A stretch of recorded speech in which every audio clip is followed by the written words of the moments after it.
పామర కుల మత వివక్ష లేకుండా అందరూ ఆశ్రయించేది ఆరాధించేది ఎవరిని అంటే అమ్మ రూపంగా పరదేవతని ఆరాధన చేస్తారు. అసలు యథార్థం చెప్పాలంటే వేదం అంది మాతృదేవోభవ అంది. నువ్వు పరదేవతని ఎక్కడికో వెళ్ళి దర్శనం చేయక్కర్లేదు. అమ్మ పరదేవతతో సమానమైనది కాదు, అమ్మయే పరదేవత. మాతృదేవోభవ.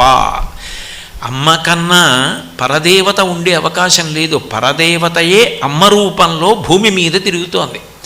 జగద్గురువులైనటువంటి శంకర భగవత్పాదులంతటి వారు మాతృకాపంచకం చేస్తూ అమ్మ రూపంలో పరదేవత ఉంది కాబట్టి ఈ సృష్టి నడుస్తోంది. బిడ్డ పుట్టగానే తండ్రి ఎన్ని కోట్లకు పడగలెత్తిన వాడైనా పోషించలేడు.